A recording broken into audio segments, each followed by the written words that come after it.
在这里也提醒您，除了透过短波和卫星电视，您现在也可以登录美国之音的中文网站，以现场视频来收看我们的节目，并浏览其他的即时报道和音像资料。我们的网址是 www.voachinese.com。而在进入今天正式的讨论之前呢，我们先带大家关注在新疆乌鲁木齐暴力事件之后当地的一个最新情况。目前汉人和维吾尔族穆斯林之间的关系仍然是相当的紧张。中国官方表示，有184人在暴乱中丧生，其中的137名遇害者是汉人。当地的一些汉人和维吾尔族人认为，这场暴乱只是这个民族和谐共存的城市中出现的反常的情况，但是也有另外一些维族人指责当局长期歧视穆斯林少数民族。来看美国之音记者克雷曼发自乌鲁木齐的报道。上星期，大规模的民族暴力事件给这个200万人口的多民族城市造成的创伤仍然记忆犹新。许多人说，7月5号维吾尔族人发起的暴乱是少数坏人的行动，并不能反映一般维族居民的心态。买买提阿里是一名维族男子，他在著名的综合市场大巴扎广场的边上经营一家干果商店。他说，这场暴乱不会影响到他与汉人朋友之间的关系。就那个发生的那天，好多客户给我打电话，你还开的吗？家伙呢？丽丽是一名退休的汉族女子。我们的关系非常非常好，我已经退休了，我现在的生活就是我们有个非常好的一个老年的活动，老年大学的活动舞蹈班，我们在舞蹈在跳舞，我们班里面有好多的民族同志，维吾尔族同志，我们非常非常关系好。政府需要在乌鲁木齐市街上部署大批中国军警来维持秩序的事实，削弱了这个城市民族和谐的景象。当局在暴乱发生之后逮捕了1400多名维族人。自从上个星期天以来，当局要求居民携带身份证接受警方的盘查。清真寺被关闭，星期五的祈祷也不例外。当地的维族官员告诉人们，那一天在家里祈祷。这个清真寺星期五通常有数千人前来做礼拜，人们来到这里准备祈祷，但是却不能进去。他们在清真寺旁的光塔附近观望着来往巡逻的军人。在维吾尔族人的社区，人们说他们还是害怕离开自己的社区，因为担心受到汉族人的袭击，也担心被当局逮捕。很多人害怕到不敢在电视镜头前接受采访。这名38岁的维族女子答应在自己身份受到保护的前提下才接受电视采访。她说，中国政府因为维族人的种族和宗教差异而歧视他们。伊斯兰教那种习惯生活，比如说盖着脸，他们不愿意，男的留胡子之类的，戴帽子，他们都会给你抓起来。这名女子还指责中国媒体压低维族人的死亡数字。7月6号、7号死了好多年轻的维族人死了，但是他没有曝光，没有亮相，没有电视上报道。中国官方公布的暴动死亡人数现在为184名，其中137人为汉族。但是人们不清楚这是否包括7月5号之后汉人对维族人进行的报复攻击中的死亡人数。六道湾清真寺教长兼人大代表哈克西姆告诉媒体，参与暴动的人并不代表伊斯兰精神。当被问到维族人在中国是否受到不公平待遇时，他予以坚决否认。在有些维族人仍然因为大量出现的中国政府军队而担惊受怕的同时，其他市民说，成千上万军队在街头巡逻，给他们提振信心，他们相信生活将恢复正常。现在的一个大问题是，军队还必须在乌鲁木齐市驻扎多长时间？美国之音电视报道。好的，看完了报道，下面我们就正式进入今天的讨论。赵惠普先生，欢迎您来到时事大家谈。是。那我们刚刚在报道都已经看到，这死亡人数目前最新的更新是到了184人。那官方是说有137人是汉人。当然，这死亡的死伤的真相，目前数字还有待最后的厘清啊。不过我们看到了很多情绪化的言论，包括有人为汉人抱不平，也有一些境外团体说要为维吾尔人来做报复哦。当然，这些都是很情绪化的言论。很多人也归咎说这是中国官方共产党一个民族政策的失败，或者说有缺陷。那么10天了，我们冷静下来，你觉得真正要深层去探讨的关键点在哪里呢？我想啊，当然有些事情啊，就是说当你发生这种抗争的时候，常常并不是说那个点，而是长期怎么样积压而来的。所以这个其实我做了一点点 research， 我想用一个人，然后代表他发生2件很大的事情，用这个事情很快的把大家的记忆拉回来。那可能比较年轻一辈的汉族都不知道这些事情哈，就是说在1962年的时候发生了一个很大的一个事件，是在这个新疆这个地方在这个伊犁这个地方，哈萨克那地方，他是怎么讲啊？就是说也是因为那时候因为新疆有一位这个军区司令叫王震，这个人其实跟今天的新疆情形还有非常非常的很深的关系。他就是大量迁入汉人，然后他用这个军队来屯兵，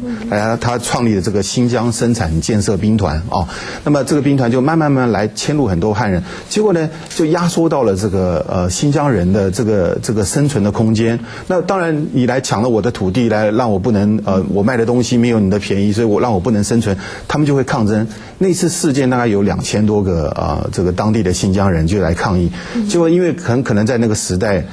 在共产党的观念就是说，只要你抗争，我就强力压制。而且我们中国人有讲的这个天高皇帝远，尤其你在新疆根本没人知道。结果这个王震下令开枪，杀了非常多人，绝对比今天那个100多人多得多。然后呢，他不但高压统治啊，这个他在有些村落，比如说我有一个解放军或2个解放军被人家杀了，他跑到那个村落里面，他说我不管你们我把你围起来，我死了1个人我就杀你10个人。以今天的观念来讲，那简直是不可思议。你连那个犯罪的证据什么都不要，你就抓了。我说我觉得你是年轻人，你有嫌疑，我就随便杀10个，这个就会造成种族的仇恨。结果呢，那个事件非常影响的深，就是官方统计说只有20万人移民，就是说整个人连房子都不要，他们世代居住了几百年，我都不要了，我对你完全失望。而且走的人还不是普通老百姓，结果是他们那个新疆当地的这个军区副司令跟副总参谋长在带着他们的什么这个省长、厅长、局长全部都迁走了。所以今天那个东突的前身就是这些人演变而来的。当然呢。你死了1个解放军，你用杀10个人来还你，结果呢，到后来呢，中央政府为了弥补这个不行，他可能花100倍的钱来补偿。所以呢，这个今天就是说，如果说汉族很不平，我把这个以前更早的事情跟你讲一下，所以你就想想看说，今天中央很多政策其实它是来弥补以前血腥镇压造成的后遗症。好的。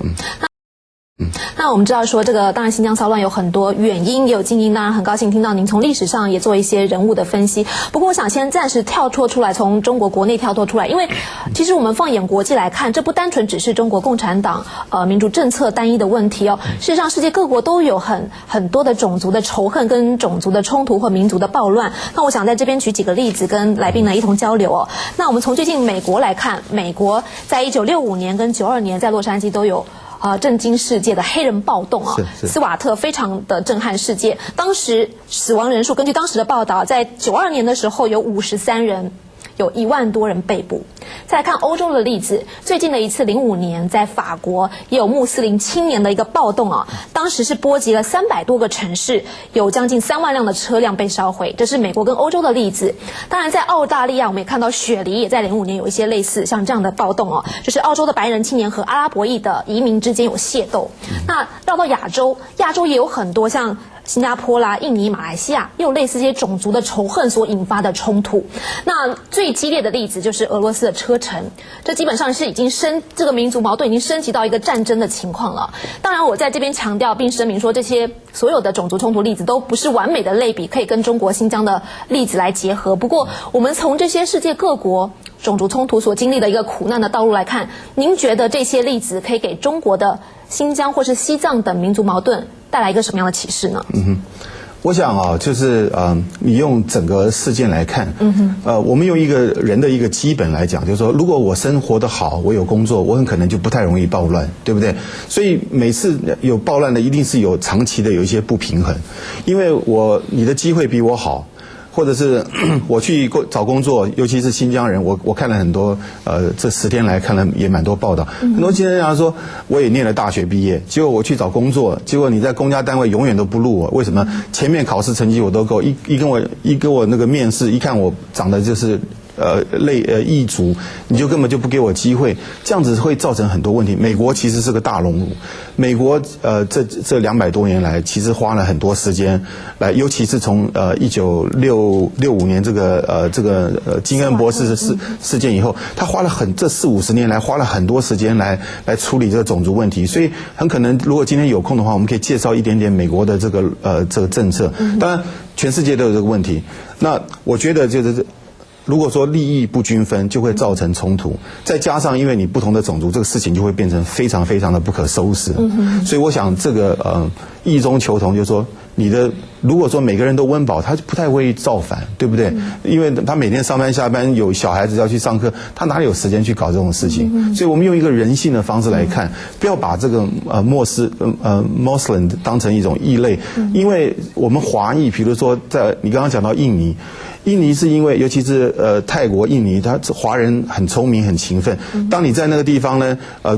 拼命的赚钱，那当地人一看我怎么那么穷，你怎么没有钱？他就没有去想到说，哎，你念了很多书，每天上班上12个小时，我每天就是在那边混日子。他只看到你有钱，我没钱，所以那印尼对华人也是非常非常的不友善嘛，对不对？所以您刚刚讲的事情，我们可以很快 relate， 就是说，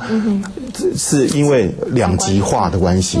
所以你认为说赵惠普先生，您认为说这些例子，包括在中国的新疆或者西藏等等这些，除了单纯种族之间的矛盾之外，事实上更深层的是社会利益分配不均这种两极化现象所造成的，是吗？是，绝对是。而且像我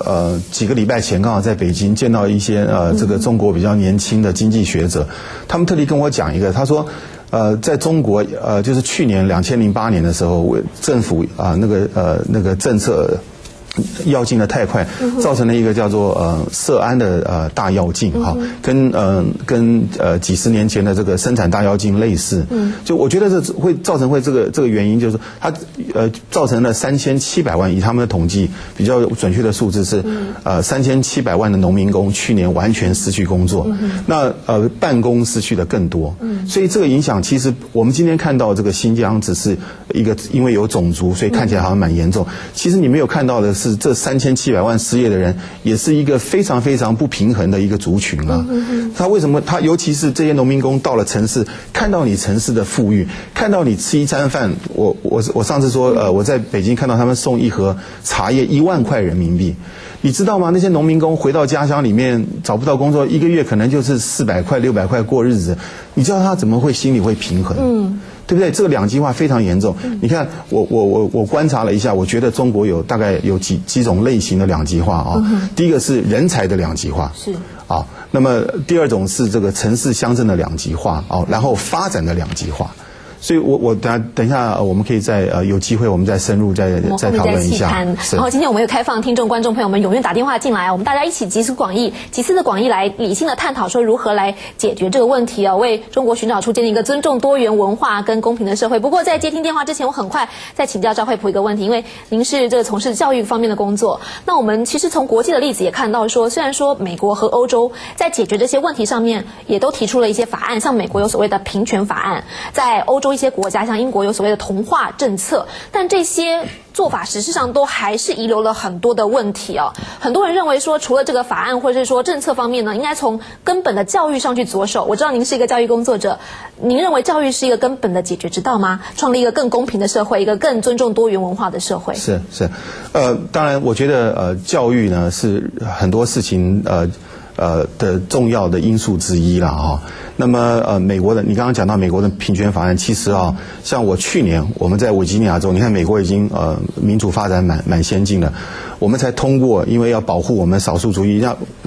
各位观众，您在中国，你看到我在美国，我也是少数族裔，对不对？我们也有很多不公平的地方，所以有的时候，当你自己被当成少数族裔，你才知道那个少数族裔人心里的那种痛苦，就是说我书念得比人家好，做事比人家认真，我比人家聪明，可是我永远没有机会往上爬。所以有一些阶段的时候，有一些看起来不是很平衡的事情，在那段时间可以达到一些效果。所以我们去年比如说在我们的23个大学里面，我们规定每个校长我们希望每个这个学校里面可以雇佣5%的少数民族，所以我们就通过一个法案给这个校长的权利，就是说当你还没有达到没有5%是少数民族的时候，校长可以跳过一般这个雇佣的程序，可以指定说我要用一些这个少数民族来补足这个5%，也造成了一些不满。当我其实我在讲的时候，因为我的 board member 里面有这种有比较是那个blue collar， 就是比较工人阶级，他就说，我们白人早觉得你们这些少数人是来抢我工作，所以这当然你可以看到这中间的 conflict。当然我们毕竟是被任命的，我们当然用蛮理性的方式来解决啊，可是代表他们还是心里有点不平衡嘛，对不对？好的，各位听众、各位观众，这里是美国之音从美国首府华盛顿为您现场直播的时事大家谈，我是樊东宁。今天的时事大家谈讨论的题目是如何透过地方教育和职业的训练来改善中国社会的民族矛盾和两极分化的现象。现场到的嘉宾是美国维吉尼亚社区大学的理事、维吉尼亚州长特任官赵惠普先生。听众和观众朋友们现在就可以拨打美国之音的免费长途电话，向赵惠普先生提问题或者发表您的个人看法，我们大家一块来集思广益啊。下面就是您参与节目讨论的具体方式。拨打美国之音免费电话的方式，请您先拨10810，或者拨1087110，再拨866-837-5161。接电话之前呢，也再次提醒您，除了透过短波和卫星电视，您现在也可以登录美国之音的中文网站，以现场视频来收看我们的节目，并浏览其他的即时报道和音像资料。我们的网址是 www.voachinese.com。好的，首先我想接近辽宁的严先生。辽宁的严先生，你好，请讲。大家好。你好。我认为中国这个政府机关呢，党政机关呢，警察呀，当兵的，不做正经事，哪是个正经东西呢？这个中国这个社会，当官的现在是裙带关系，跟历朝一代，一人得道鸡犬升天。你也知道，当官的什么皇亲子弟啊，完全以裙带关系是吧？完全是不做正经，就不得人心了。没什么矛盾不矛盾的，完全是这叫什么个怪种？中国是历来是个怪种。所以为什么说中国人聪明呢？没，完全个痞子个怪种。中国人是个怪种，谁也别理。辽宁的严先生，您现在提到这现象，您觉得跟新疆目前的骚乱有什么关系吗？你如果还在线上的话，好的，辽宁的严先生好像不在线上了。我们下一位是看上海的何先生。上海的何先生，你好。主持人好。你好，请讲。然后我是有几个观点啊，请说。就是说第一，咱们中国就是说对那个少数民族的政策还算是比较厚的。但是说就是说你们政策有一部分是要改变的，比如说对那个犯罪分子这2少1宽的政策。然后另外呢，就是说中国呢也不只是说有维吾尔族一个穆斯林。包括就是说回族呢，回族人民就是说包括我们汉族人很多都很尊敬他们。然后呢，就是说我们就是说任何国家呢，对这个所谓的暴动呢，然后都不会说无动于衷的。你就算像现在那个比较激动的土耳其啊，他们就说甚至到伊拉克去打击那个库尔德工人党。然后呢，就是说新疆呢，也不是说就是维族人的新疆，而且还有哈萨克族、其他种族。好的，对，好的，上海的何先生，谢谢您发表的观点。下面我想接听湖南张先生您的电话。湖南的张先生，你好。请讲。张先生你好。请说。我觉得呢，就是说，从汉人和汉人政府来讲的话，中国政府来讲的话呢，应该多为新疆这个维吾尔族啊、少数民族啊提供点公平竞争的机会。这是一个方面。再一个，这个是我认为这还是一个次要的，辅助的。更主要的是，他们这个维族人呢，应该呢有自强自立的上进精神。那你光靠别人帮助他光埋怨别人呢，这是没有用的。你像我们汉人到西方国家去，到美国去啊，那也还是少数民族，那也要自强自立啊。那你说，也会有种族歧视啊。问题是就是说你任何一个民族任何一个人他还是要自强自立，光埋怨汉人的，我觉得这还是解决不了问题的。我的话讲完了。好的，非常谢谢湖南的张先生。好像赵惠普先生想回应一下这位张先生的观点，对吗？啊，是啊，我觉得那个张先生这您这个还是比较开明的哈，就说。其实您讲的这2点呢是非常重要的。为什么？我们先讲到这个公平机会哈，就我用美国的经验来讲一下，就是说，那最早就是说，当政府说我们要平衡种族的时候，那谁去平衡呢？私人企业我还是不理你嘛，对不对？所以美国平衡的时候，就第一个在联邦政府里面，它有一个保障名额。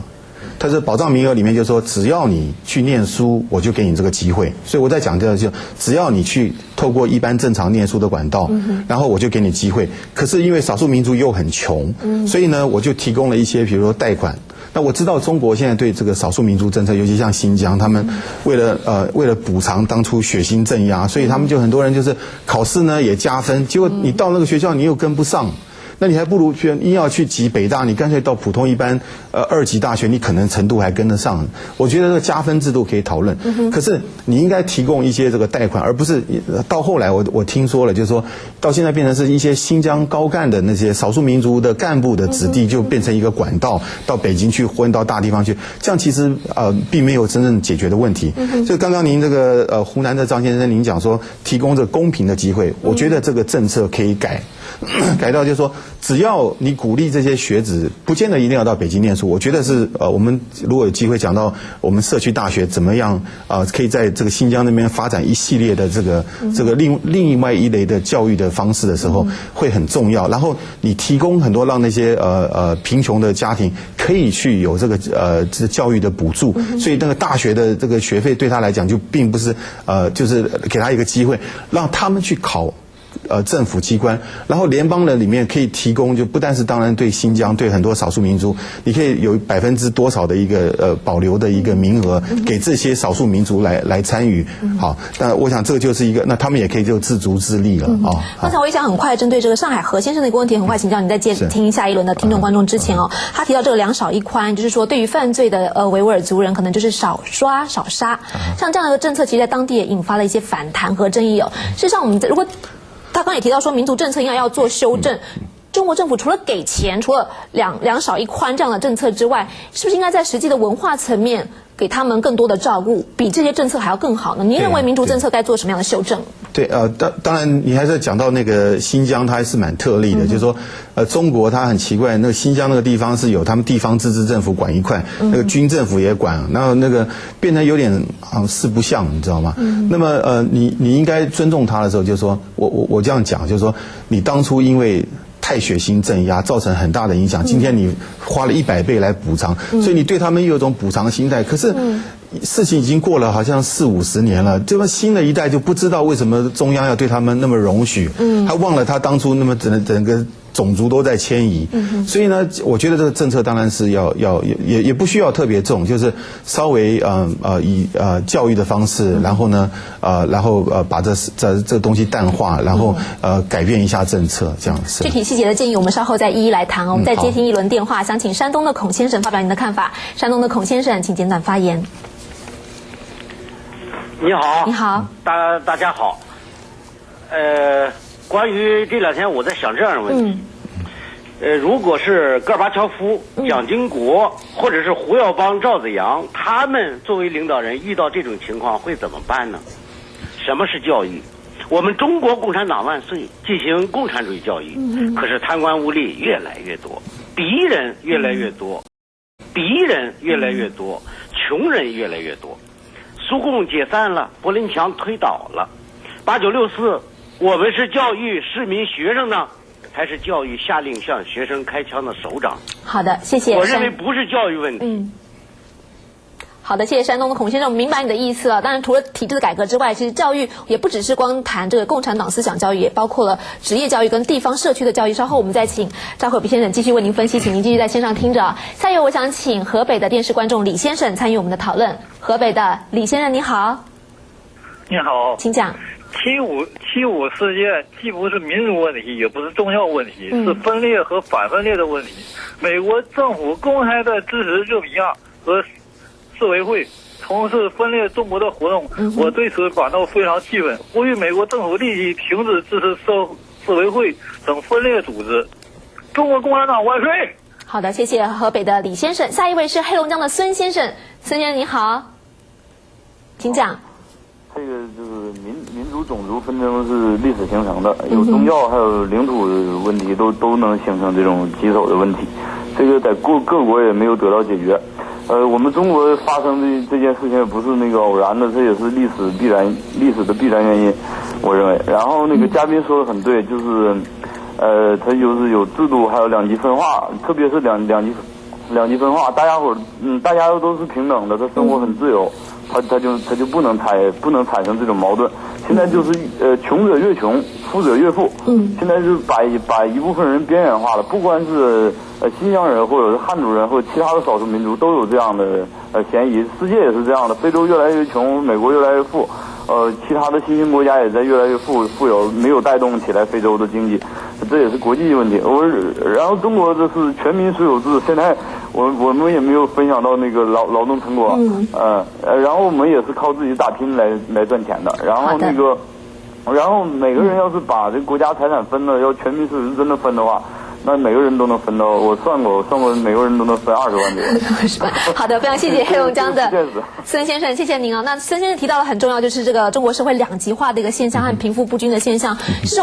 实上我们知道说，虽然说最近看到这个西藏跟新疆接连发生像这样的冲突事件，带有浓厚的民族色彩，但事实上在中国广大社会中有更多的是群体性的抗争，是没有那么强烈民族色彩的，就是刚刚提到是有关于这个贫富不均或是两极分化的现象，像农民工就是一个非常严重的例子，导致了很多地方社会都有一些群体性的抗争。您怎么看这个中国目前两极分化的现象应该怎么样来解决呢？对，先那个刚刚山东的孔先生啊，就说我想您可能是在中国久了，这我讲教育不是政治教育，不是像那中国国民什么共产党万岁，我不是讲这个教育啊。其实教育有人讲说这个教育是居天下之英才而教之，不亦乐乎。可是我觉得教育是不是应该是把资质很高的、资质中等的跟资质比较低的天生的，他没办法改他天生，让每一个人去揭发他的潜能，所以让不同阶层的人可以都能够达到他在他领域中间能够最上层的。我觉得这才是个教育的目的。当然很多人的教育的观感不一样，那你跟北大清华他就要教育天下的英才，可是中国就出现这个问题啊。你看10年前的中国能够进大学的才3%到5%，你95%的人你就让他高中以下的教育，那我老的不讲，我现在讲说中国现在就是30岁以下的人占了大概有6亿，在这6亿里面只有大概1亿多能够进大学，几乎有3亿以下是初中不到的程度。你这个两极化教育，这个两极化，你将来会看到一个更严重的问题，就是说穷者越穷。像刚刚几位先生，孙先生两极化现象，穷者越穷，因为他在一个国家慢慢在进步，你就必须要有一点基本的技能，比如说今天一定要会看电脑，所有的东西都要有一些操作，有一些这个尤其1世代以后，你根本没有办法去说我不去念书，我才在过以前农村的日子，不可能的。所以我讲的这个教育这一块是把它落实到地方上，像我讲一个，昨天刚刚美国刚出来一个最新的奥巴马总统刚刚批准了一个840亿人民币，就是120亿美金的计划，就是给2年大学，就给我们这个美国的社区大学 Community College。为什么？这真正是一个国家的一个经济发展最重要的一个东西。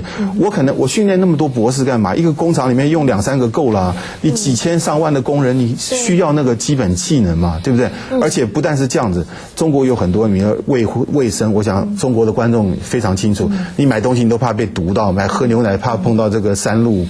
牌，这些东西都是教育可以解决很多根本的。当那些基本的知识都变成一个大家会遵守的法则的时候，这国家就有很大的一个规范出来了。是，那我很快再连回经验主义。所以您刚刚提到像美国这样子社区大学，补助社区大学，然后推广地方职业教育，包括操作这些电脑等等的这个技巧的这些职业教育，是可以实际的应用在中国解决这些所谓农民工的问题，或者是我们刚刚提到的新疆暴动，其实有很多是我们讲就是游手好闲的一些维族的青少年没工作，是不是能够透过这种地方教育的理念来解决农民工跟民族之间矛盾这样的问题呢？您讲的太好，我用2个实例啊，我不太喜欢讲理论，我就讲实际比较好一点。就说像中国大陆现在讲这种旅游来讲好了，观光业好了，中国有很多地方值得观光，可是很多大地方大家都去过，没有地方去了，他们讲说应该要发展第2层的地方，可是去第2层，大家有我住的地方干不干净？我会不会被人家乱敲竹杠？我吃饭是不是吃的都是毒的东西？像这种东西，大家都有 concern。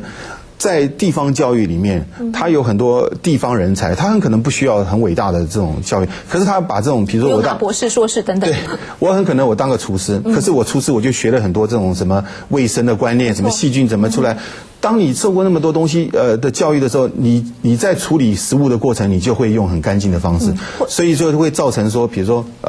我的食物就很干净。还有呢，就是说很可能我这地方有一些资源，我现在还没有开发，你要人家来这边玩1个2个，人家不太愿意来。你很可能透过教育，它可以让跟地方结合，它发展这一系列这整体的什么食衣住行、吃的玩的到哪里去，它可以发展2、3天，变成中国的那个观光业，从那种集中点。慢慢扩到各地有特色的地方，可是他住的也干净，为什么？因为你教育过以后住得很干净，他很卫生，不会有臭虫，不会有什么东西，然后他也不会乱敲你竹杠，然后他也做很好的服务，然后给你吃饭也很安心。这是一个就是比较美好的一种方式。这听起来非常有意思，而且让我想到说，如果在新疆当地也能够兼顾保存他们的文化，然后利用像这样子的地方教育，开发一些观光的资源，或许可以把新疆建设成像是美国的印第安文化村啊，或者说台湾也有所谓的原住民的9族文化村，像这样子把这些观光资源得到的利益再回馈给当地的少数民族，你觉得这是可行的方法吗？非常可行啊！就我想用夏威夷来讲好了，夏威夷它因为它也是当地原住民在那个地方，海岛都比较懒散一点，可是为了你要保护它的文化，而且要创造观光产业的时候，你可以怎么做？就是说，到现在为止，你到新疆去，很可能住他们那个帐篷什么，大家都不习惯。可是当你透过一些教育啊，透过一些地方的配合，它可以把它整个产业变成一个整体的包装。整体的包装能够做什么？来这边住，让你住的跟外头的这个比较文明社会在城市里面住的，让人家住得很舒服，发展一系列什么骑马什么东西，比如说类似能够配套的，甚至于它的食物他们在新疆当地的食物，或者它可以透过他们整体的这个畜牧啊、耕种的方式来提供他们这种文化村的，你可以制造好几个不同的文化村，所以很多当地的人他就可以用他的文化产业来过活，他的后勤的什么吃饭的喝的也是从那边来，就很多人就可以以此为生，对不对？哈。好的，我们讨论时间有限，想抓紧时间再接听几位听众观众朋友们的电话，也请大家线上的听众观众尽量的简短发言。下一位是陕西的电视观众王先生，王先生你好，请简短发言。你好。我的意思是什么？就是说，美国的话应该说是做一个世界的标兵了，然后让全世界人都可以学一下。然后所以说我跟美国说一下这个一个想法，因为美国的话，它的教育的话，这个技能教育的话，不是说是非常非常重要的。而小孩子的话，小孩子他是法律的重要，法律的教育是非常重要的。我们看以色列小孩子的话，我们看就业的话，12岁小孩的话都必须懂得法律，然后才有承担法律责任。有法律责任的话，或者法律的话，它不是一个承担责任的问题，而且是说他要知道以后的话，什么事情可以做，什么事不应该做。这样的话，这个人他就会做出，而且的话，你就是说，即便你上大学之后，但是的话，你不能够找到一个对口的工作，那也是很多。好的，非常谢谢陕西的王先生，您的观点我们听清楚了，稍后我也请赵先生一并的回应啊。下一位是广西的李先生，广西的李先生你好，你好，请讲。嘉宾好，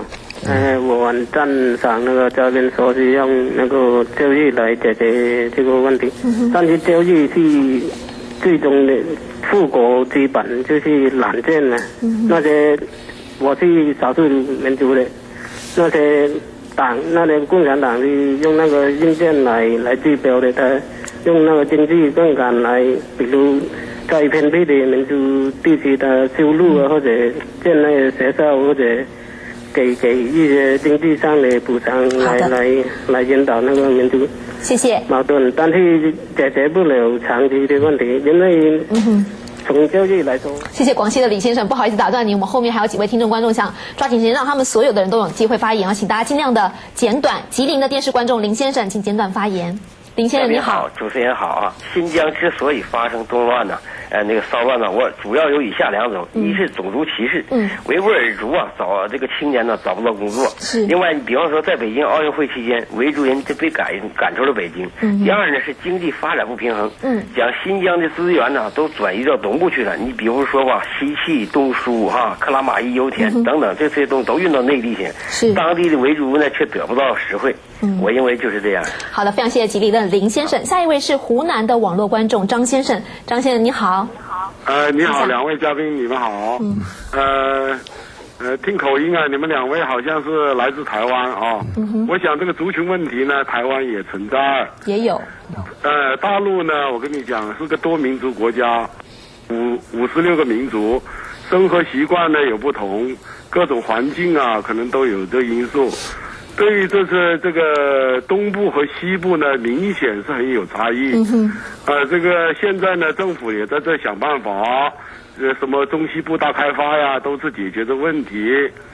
但是呢，对于这个乌鲁木齐发生这个打砸抢事件呢，我有我的看法。请简短。今天上午呢，我跟我一位新疆的一个朋友啊，通了电话。他的邻居呢是乌鲁木齐一个殡仪馆的。这次死了100多个人里面呢，他们看的这个情况确实惨不忍睹。是，有的是被石头、砖块砸死的，有的呢是拖到那个小巷子里面去，把喉管割断的。哎呀，我说这不是什么族群问题了，这是很严重的暴力事件。好的，非常。在美国的话，谢谢。如果芝加哥这个暴乱，美国政府一样是依法办事。好的，湖南的张先生，谢谢您的观点。当然，暴力我们是绝对谴责的，不过更重要的是，我们要去找出一个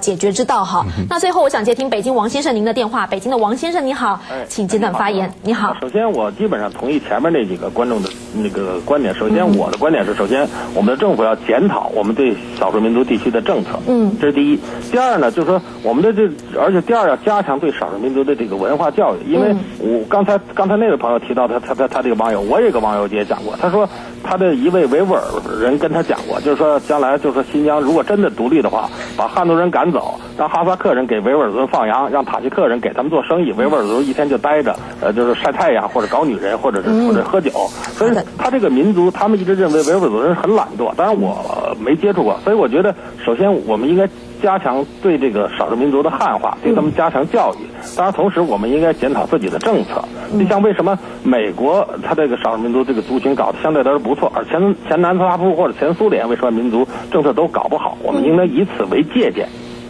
好的，非常谢谢。这就是我的观点。北京的王先生，我们讨论时间最后的大概2分钟左右，我想也请赵惠普先生借由这个机会做个总结。那我最后有一个问题，就是说究竟民族问题要怎么解决？刚刚也提到很多国家例子不同，有人是凸显着多民族保存各民族的特色，但有些人是希望把它纳入主流的民族，把它融合在一起。这两者之间怎么取得一个平衡点，其实是现在最重要的一个问题哦。那我想综合今天的节目，最后的时间就全部就由赵先生来发表您最后的感想。